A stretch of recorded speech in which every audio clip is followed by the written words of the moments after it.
Hi hello welcome to E96 TV. మన ముందు brand power brand మొత్తం ఫైర్. అమ్మ ఏ విధంగా ఖండిస్తున్నారు ఇప్పుడు ఆల్రెడీ మీరు ఏదైతే అంటే మీ కష్టానికి ఫలితం అనేది అంటే ఇన్ని రోజులు మీరు డిబేట్లు ఇచ్చి కావచ్చు, లేదంటే అరెస్ట్ అవ్వాలని చాలా కష్టపడ్డారు. మీ వెనక ఇంకా చాలా మంది ఉన్నారు. ఏ విధంగా నా వెనకలు ఇవ్వలేరండి, నా వెనకల సంధ్య ఉంది. ఎందుకంటే మా జోగిని కమ్యూనిటీ నుంచి ఈవిడ ట్రాన్స్జెండర్ కమ్యూనిటీ నేను ముందు నుంచి మేము నలుగురు శివరేత్ర గారు, బాలకృష్ణ గారు, నేను సంధ్య ఈ పోరాటంలో నమ్మకానే ముందుంటే మిగతా యావత్ ప్రపంచ దేశం అంతా అఘోరికి వత్తాస కలిపారు. ఎన్నో అవమానాలు పడ్డాం. నా కమ్యూనిటీ నుంచి నాకు అవమానాలు చేశారు, దీని కమ్యూనిటీ నుంచి దీనికి అవమానాలు చేశారు. ఎన్నో రోజులు నేర్చుకొని తినుకోకునే రోజులు ఉన్నాయి. కానీ ఏదో ఒక్క రోజు మాకు అన్యాయం జరగదా, మేము న్యాయం జరగదా, ఏదో ఒక రోజు మీడియా ముఖంగా మేము సంతోషంగా మాట్లాడగలమా, మనకు శిక్ష పడదా అనుకున్న దేవునికి తిరిగి చేసిన పూజలు అంటూ లేవు. కానీ మాకు ఎంత మంది అవమానాలు చేసినా మీలాంటి వాళ్ళు మీడియా వాళ్ళు మాకు సపోర్ట్ గా ఉన్నారు. కృతజ్ఞతలు తెలియజేస్తున్నా. ఈ రోజు అయితే ఇండియా పాకిస్తాన్ మ్యాచ్ పెట్టి ఇండియా గెలిస్తే ఎంత సంతోషంగా ఉంటుందో అంతకంటే సంతోషంగా మేము ఈ రోజు ఉన్నామండి. అవును, చాలా సంతోషంగా. కష్టపడడానికి ఒక ఫలితం మాకు మాట్లాడడం వరకైనా ఏమైనా సంబరాలు జరుగుతున్నాయా వెనక? ఎందుకంటే చాలా మటుకు సంబరాలు అవుతున్నాయి. ఇండియా పాకిస్తాన్ మ్యాచ్ జరిగినప్పుడు కదా బ్లాస్టింగ్ ఎట్లయితే అరెస్ట్ అయినప్పుడు అలాంటివి కూడా జరగవచ్చు. రాత్రి షాంపేట్ కట్టమయ్యే సభ దగ్గర పిల్లలందరూ కలిసి స్వీట్లు పంచుకున్నారు. ఒక ధర్మానికి ఈ రోజు న్యాయం జరిగిందని షాంపేట్ పిఎస్ కాడకేని కట్టమయ్యే సభ దాకా నిన్న పిల్లలందరూ ఒక సంబరం చేసుకుంటే నేను ఖుషి అయినాను.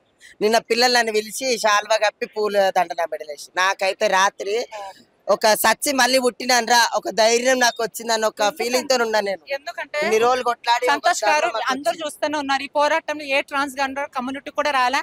ఒకవేళ వాళ్ళకి ఫోన్ చేసి ఇంటర్వ్యూ అడిగితే మాకు భయము, ఆగోరు వెనకలు ఎవరున్నా మేము రామని నా నంబర్లు ఇచ్చేవాళ్ళు. నేను ఇప్పటి నుంచి మాట్లాడుతూనే ఉన్నా.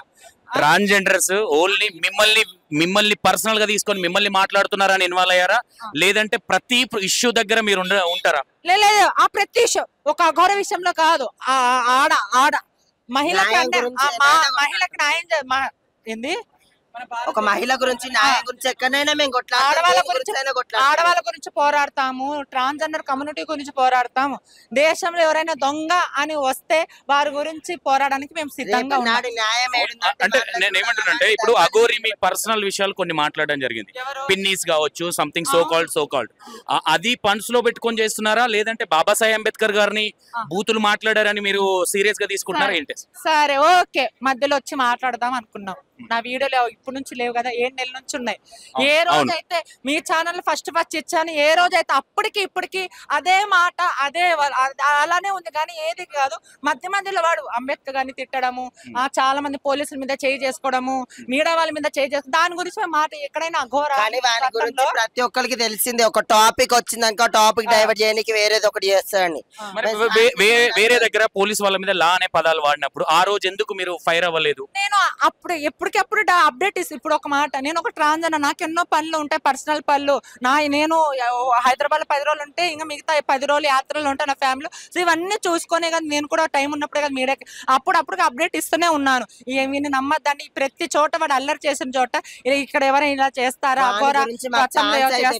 ప్రతి ఒక్క ఛాన్స్ మేము ఏదైనా కానీ విజ్ఞానికి ఇచ్చుకున్నాము. ఇప్పటి వరకైనా కానీ వాడే తప్పులు చేసిన మాకు ఒక్కరికి తెలుసు. మేము న్యాయం గురించి కొట్లాడు, మాకు అన్యాయం అవసరం లేదు. 10 రోజుల కిందట సంధ్య అప్పటి వరకు నేను రాను, నాకు కమ్యూనిటీ వాళ్ళు నాకు చాలా బాధ పెట్టారు అంటే 10 రోజుల కిందట శివరుద్ర గారు ఏదైతే ప్రెస్ మీట్ పెట్టారో, రాధిక వచ్చినమ్మ ఆ రోజు అయిపోయిన తర్వాత నువ్వు రావాలా సంధ్య, మన ఇద్దరం కాంబినేషన్ లో వీడియో మనం మాట్లాడాము. ఆ రోజు మనకి ఎవరైతే అవమానాలు చేస్తారో ఈ రోజు మనం వాళ్ళు మెచ్చుకుంటారో లేదు కదా, మనకి జనాలు కింద కామెంట్స్ సపోర్ట్ గా ఉన్నారు, మీడియా సపోర్ట్, నువ్వు ఎందుకు రావు సంధ్య అని తీసుకొని వచ్చాను. సంధ్య కూడా మాట్లాడింది.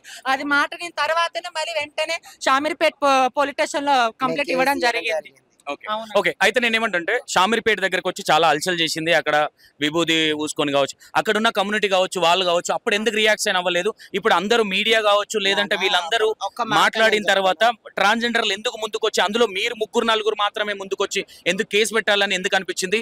లేదంటే ముందే ఇదే చర్యలు ముందే తీసుకుంటే ఇప్పుడు ఏదైతే శ్రీవర్షిని ఉందో శ్రీవర్షినికి అన్యాయం జరగకపోవు కదా? మేము ఒక మాట ఫస్ట్ నుంచి అయినా కానీ షామర్పేట లేకొచ్చింది మాట్లాడదు కదా, అక్కడ ఉన్న ట్రాన్స్జెండర్స్ మేము ముగ్గురమే నాన్న. షామర్పేట మొత్తం అక్కడ ఏరియాలో ఉన్నాం, మేము ముగ్గురమే ఉన్నాం. నా 2 పిల్లలు నేను మాత్రమే ఉన్నాం. అప్పటి నుంచి అయినా కానీ నేను స్టార్టింగ్ నా పిల్లలు చూసినప్పటి నుంచి నేను స్టార్ట్ చేసిన కొట్లాట, నేను స్టార్ట్ చేసినాక ప్రతి ఒక్కరు నాకు సపోర్ట్ పుట్టారు. ఫస్ట్ నేను తర్వాత స్టార్ట్ చేసిన మాధురి స్టార్ట్ చేసింది. అప్పటి నుంచి అయినా కానీ ఇద్దరం కొట్లాడము, ఇప్పటికైనా ఇద్దరం కొట్లాడుతున్నాం. నేను ఒక మాట చెప్తున్నా, ఎవ్వరు మనకి తోడలేకపోయినా, ఏ కమ్యూనిటీ మనకి ఈ సపోర్ట్ లేకపోయినా, మీడియా సపోర్ట్ ఉంది, ప్రజల సపోర్ట్ ఉంది. నేను నీకు, నువ్వు నాకు సపోర్ట్ ఉండు అంతే, సరేనా? నువ్వు బాధపడకు, నేను నీకున్నా, నాకు నువ్వు ఉన్నావు, మనకి మీడియా సపోర్ట్ ఉంది. సరే ఓకే. మాధురి, అంటే మీ కమ్యూనిటీకి రెస్పెక్ట్ చేయరా మీరు? నేను చేస్తా. ఏదైతే ఈ పోరాటంలో సపోర్ట్ లేదు, మాకు కమ్యూనిటీ పరంగా సపోర్ట్ ఉంది, అన్ని రకాలుగా సపోర్ట్ ఉంది. ఏదన్నా కానీ ఫంక్షన్ ప్రతి ఒక్కటి సపోర్ట్ ఉంది.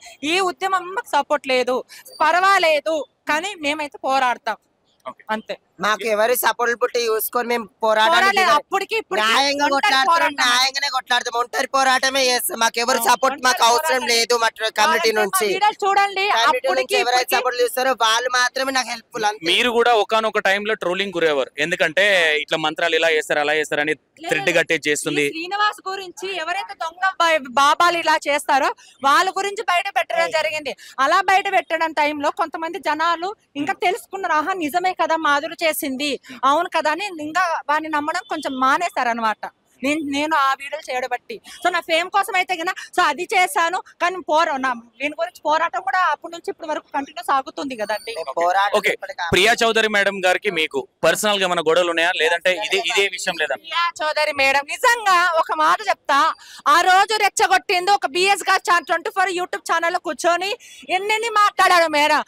తను ఆ ఘోర ఏడ్చుకుని మాట్లాడితే నా కడుపు రగిలిపోయింది సార్ అని. ఆ రోజు ఒక నిమిషం, కడుపు రగిలిపోయింది సార్ అని మాట ఏడ్చాలి మేడం. ఈ రోజు మా ఆవేదన, మా ఏడ్పు నువ్వు పట్టించుకుంటున్నావా? నువ్వు కాదు పట్టించుకున్నా, మీడియా సపోర్ట్, జనాల సపోర్ట్ ఉంది కాబట్టి మేము ఈ రోజు పోరాడగలేము. ఆ రోజు నువ్వు చిటికేసి నీ అంతు చూస్తా అన్నావు, నా అంతు చూడకు, నువ్వు రా ఫస్ట్. నువ్వు ఆడపిల్లలకి అన్యాయం జరుగుతుంది నేను ఉన్నాను అంటావు కదా, మళ్ళీ ఆడపిల్లలకి అన్యాయం జరుగుతుంటే నువ్వు ఎక్కడున్నావు ప్రియా చౌదరి మేడం? నువ్వు రావాలి, మాట్లాడాలి.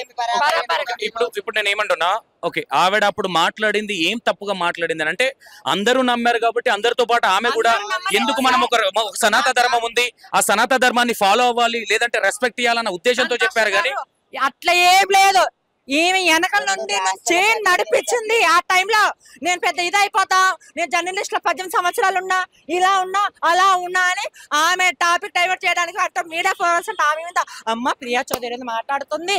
ఆ రోజు ప్రియా చౌదరి తిట్టిన నా గురించి మా ట్రాన్స్ కమ్యూనిటీ అందరూ స్టేటస్ పెట్టుకున్నారు.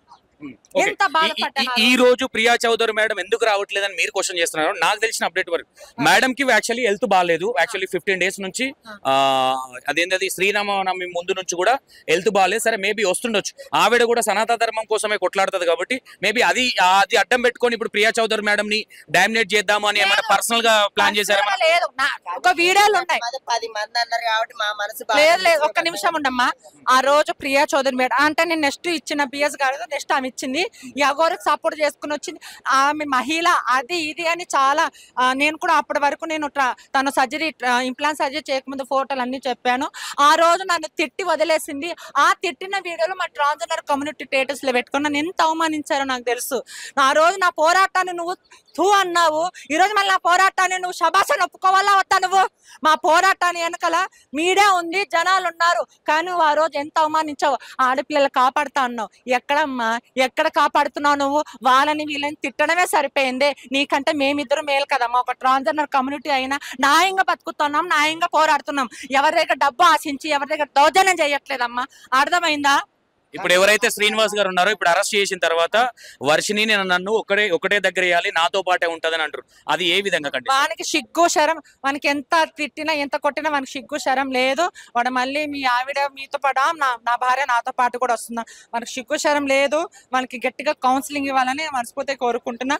ఆ వర్షినికి న్యాయం జరిగి వాళ్ళ తల్లిదండ్రులకు అప్పచెప్పాలని కోరుకుంటున్నాను. ఓకే, లాస్ట్ అండ్ ఫైనల్ ఇప్పుడు అరెస్ట్ అయ్యాడు కాబట్టి ఏ విధంగా మీరు ఎవరెవరికి థ్యాంక్స్ చెప్పబోతున్నారు, ఏ విధంగా ఎలా జరిగింది అనుకుంటున్నారు? First of all media support మా ఇద్దరికి ఉంది. మీడియాకి థ్యాంక్ చెప్పుకుంటున్నాం. అలాగే మాకు సపోర్ట్ చేసిన శివరుద్ర గారికి థ్యాంక్ యూ చెప్పుకుంటున్నాం. అంతే అండి, అంతే అంతే. మీడియా ఎలాంటి శిక్షలు పడాలి? పోలీసు వాళ్ళకి కూడా థ్యాంక్స్ చెప్పుకుంటున్నానండి. శ్రీనివాస్ గారికి ఎలాంటి శిక్షలు పడాలనుకుంటున్నారు? అంటే వానికి 20 సంవత్సరాలు, ఇంకా వాడు బయటకి రాకూడదు. బయటికి బేలు కోసం ఎవరైనా వస్తే వాని కూడా పట్టుకోండి. వాని పట్టుకుంటే దొంగ కదిలితే అన్ని బయట పడతాయి. చట్టం పరంగా వర్షిని కూడా అరెస్ట్ చేయాలనుకుంటున్నారా, లేదంటే వర్షిని వదిలేసి ఓన్లీ శ్రీనివాస్ ని అరెస్ట్ చేయాలి? వర్షిని అరెస్ట్ చేయాలంటే వర్షిని ఆమె ఏదన్నా కానీ ఇందులో హస్తం ఉందా లేకపోతే ఏందా అనేది తెలిసి దాన్ని బట్టి కౌన్సిలింగ్ ఇవ్వాలి. ఒకసారి వాళ్ళ డాడీని పిలుస్తారా? శామరిపేటలో కేసు పెట్టడం జరిగింది, ఓకేనా? మళ్ళీ జోహర్ నగర్ లో కూడా మీరు వచ్చినట్టున్నారు. జోహర్ నగర్ మీరు రాలేదు కదా? ఓకే రండి, 2 నిమిషాలు. నమస్తే, రండి. సరే, ఇక్కడ మీ పాపకి మీ పాప గురించి పోరాటం మేము స్టార్ట్ చేసాం. మీ పాపని మేము అయ్యో,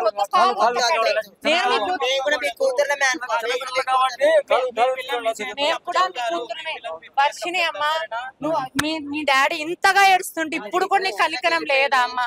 వచ్చేసి తల్లి చక్కగా మీ డాడీని చూసుకో, మీ మమ్మీని చూసుకో, సంతోషంగా ఉండు. నీ ఏ వర్క్ అని చేసుకో ప్లీజ్. తల్లిదండ్రులు బాధ పెట్టా ఉసురు నీకు తగులుతుందమ్మా. రామనామి గారు, సత్య గారు, మా అమ్మాయి మాధురి గారు, మీరందరూ కూడా చేసే కృషి నేను చూస్తూ ఉన్నాను. మీకు అందరికి ధన్యవాదాలు. ఏం పేరు మీ పేరు? నా పేరు కోటయ్య. కోటయ్య గారు, ఇప్పుడు శ్రీనివాస్ గారిని అరెస్ట్ చేయడం జరిగింది కదా, మీ అమ్మాయిని కూడా అరెస్ట్ చేస్తా అని చెప్పారా, లేదంటే మీ అమ్మాయిని మీకు పంపిస్తున్నారా? అమ్మాయిని పోలీసు సమక్షంలో సేఫ్ జోన్ లో ఉంచామని అన్నారు. Okay okay. ఎట్లా అనిపిస్తుంది ఇప్పుడు? అంటే మీరు ఇన్ని రోజుల కొల్లే తిరిగి ఈ రోజు మీ ఫలితం, అంటే మీ తిరుగుడికి ఫలితం వచ్చింది అనుకుంటున్నారా? వాడు బయట ఉండడం కాదు, వాడు లోపల ఉన్నాడు. బయట ఉండకూడదు, మరి ఆడపిల్లల్ని ట్రావెల్ అయ్యకూడదు.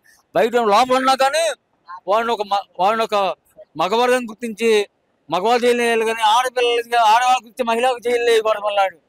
మళ్ళీ అక్కడ మహిళలను కూడా ట్రాప్ చేస్తాడు. ఓకే, మీరు అనుకుంటున్నారా ఇప్పుడు మీ వర్షిని ఎవరైతే ఉన్నారో ఇప్పుడు మీ ఇంటికి వచ్చిన తర్వాత మీ ఇంటి దగ్గర ఉంటది, మళ్ళీ శ్రీనివాస్ దగ్గరికి పోదని మీరు అనుకుంటున్నారా? ఉండిద్దండి. ఆల్రెడీ ఆ పిల్లకి ఏపీలో గుంటూరులో మానస హాస్పిటల్లో ట్రీట్మెంట్ ఇప్పిస్తున్నాం, సైకాలజికల్ ట్రీట్మెంట్ ఇప్పిస్తున్నాం. ఆ పిల్లకి మైండ్ ఇదైంది. ఓకే, ఈ క్వశ్చన్ మీకు కొంచెం బాధగా అనిపించవచ్చు. వర్షిని 3 కోట్లకు అమ్ముదాం అనుకున్న విషయం నిజమా కాదా? లేదండి, నాకు ఒక్క బిడ్డే కదండి, ఎంతమంది ఉన్నారు అమ్ముతాకి. వాడు నాయే 45,000 రూపాయలు నాకు అత్తగారు పెట్టిన ఉంగరం లాక్ ఎత్తుకెళ్ళిపోయాడు.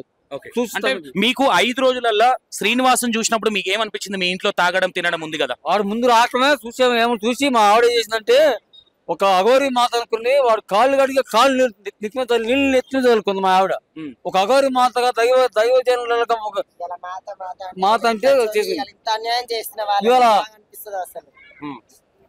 నీకు ఒకసారి నేను మామూలుగా మీడియా వాళ్ళకి చూపించాను. వాడు తాగిన బిల్లు కేసు అది 45,000 రూపాయలు బిల్లు సహా చూపిస్తాను మీకు. నేను సొంత డబ్బులతో తెచ్చారా? 45,000 రూపాయలు. అంత అవసరం ఏమొచ్చింది మరి మీకు తేవడానికి? వాడు నాకు చేతబడి చేస్తాను, మా కుటుంబం చేతబడి చేస్తా అన్నాడు. నీకు చేతబడి చేస్తాడు? ఆల్రెడీ నీకు ఆరోగ్యం బాగాదు, అది కాదు నన్ను ఒక మాటలు అరే మెంటల్ అన్నాడు. నన్ను మాటలు నేను కొడితే ఇక్కడ రక్తం కారింది దానికి. ఓకే, అయితే మీరు ఒకనొక ఇంటర్వ్యూలో ఏమన్నారంటే బ్యాగ్ బయట పడేసాము 4 డేస్ తర్వాత మాకు తెలిసి అని. ఎందుకు గురించి ఏం గొడవ అయింది అప్పుడు? వెళ్ళిపోమని. ఎందుకు గురించి వెళ్ళిపోవాల్సి? మా అమ్మాయికి పసుపు తాడు కడితే నేను నామరాయి మొక్క తీసుకుని కొట్టా. కొడితే ఇక్కడ రక్తం. శ్రీనివాస్ గారిని కొట్టారా? కొట్టానండి. అవి చూడండి ఇంత లెక్క ఉండిద్ది మచ్చ. ఇప్పుడు సరే చూసినా సరే మరి ఇంత లెక్క మచ్చ ఉంది దానికి. నేను కొడితే రక్తం వచ్చింది దెబ్బ అది. ఓకే, మీ ఇంట్లో పూజలు చేశారంట కదా, అప్పుడు కూడా మీకు డౌట్ రాలేదా? పూజ ఏం చేయరా. మా అబ్బాయి ఆ స్థానంగా తల తీసుకెళ్తే మా అమ్మాయికి ముద్రలు వేస్తున్నాడంట మా పాపకి. అప్పుడు మా అబ్బాయి ఏం చేసేదని చెప్పి ఎత్తగా వచ్చేసరికి మా అబ్బాయి శ్రీహర్ష చిన్న అబ్బాయి. విష్ణు అనే పర్సన్ మీకు ఎలా ఫ్రెండ్ అవుతాడు? విష్ణు నేను మాన్యువల్ అకౌంట్ చేసేవాడు. సంధ్యా అని ఉండేది, సంధ్యా ఎంటర్ప్రైజెస్ దాంట్లో మాన్యువల్ అకౌంట్ గా జాబ్ చేసేవాడు. అయితే పరిచయం నేను డైలీ ఆయన షాప్ దగ్గర వచ్చి కూర్చోవాడిని. మీ అమ్మాయిని మరి ఆయన దగ్గర పెంచడం ఏంటి? నాకు ఉద్యోగం పోయిందండి. ఉద్యోగం పోయినాక ఫ్రెండ్ అయ్యాడు కదా, వాళ్ళకి ఆడపిల్లలు లేరు. వాళ్ళ అమ్మ నాన్న అడిగారు నాకు ఆడపిల్లలు లేరుగా మేము బంగారంలో చూసుకుంటాము, మేము చదివిస్తాంలే, నీకు జాబ్ లేదని కంగారు పడవని చెప్పి వాళ్ళ నాన్నగారు అన్నారు. అప్పుడు వాళ్ళ నాన్నగారి సంవత్సరంలోనే ఆయన చదివిస్తూ మొదలు పెట్టాడు. ఓకే, మీరు ఇప్పుడు హైదరాబాద్కి విజయవాడ నుంచి ఎప్పుడు వచ్చారు మీరు? రాత్రి వచ్చామండి. రాత్రి శశి భాను గారు భాను ఓకే, భాను తీసుకొచ్చు. Okay Madhuri, last and final గా వాళ్ళ ఫ్యామిలీకి ఎలాంటి ధైర్యం చెప్పబోతున్నారు? మీకు ఏ సాయం కావాలన్నా నేను కూతురు లాంటి దాన్ని, నీకు ఏ సాయం కావాలి ఒక ఫోన్ కొట్టు, ఎటువంటి హెల్ప్ అయినా నేను చేస్తా. వాళ్ళలాగా మేము మోసం చేయము. మేము మనుషులమే, తల్లిదండ్రులు పోగొట్టుకుని ఈరోజు మేము బాధపడుతున్నాము. నిజంగా మేము నీకున్నాము. నీకు ఏ సాయం కావాలన్నా మాదిరి అని ఒక ఫోన్ కొట్టు. సరేనా బాబాయ్, నువ్వేం టెన్షన్ పడద్దు, మీ బిడ్డ మీ ఇంటికి వచ్చే బాధ్యత మాది. సరేనా? కొంచెం Madhuri, Madhuri last and final గా ఏం చెప్పబోతున్నావు? లాస్ట్ అండ్ ఫైనల్ నీ మిత్రుడు శ్రీనివాస్ గారికి. తాగండి బాబాయ్, ఏం తాగండి, ఏం కాదు, తాగండి. అయ్యో సంతోషంగా తాగండి, మేము లేమా? వస్తుంది, మీ కూతురు వస్తుంది. నిమ్మలంగా పాప హెల్త్ బాగలేదు, కొంచెం ఓరాస్ తాగండి. కొంచెం ఏంటండి చెప్పండి. ఈ రోజు మీ మిత్రుడిని అరెస్ట్ చేశారు, మీ ప్రియ మిత్రుడిని.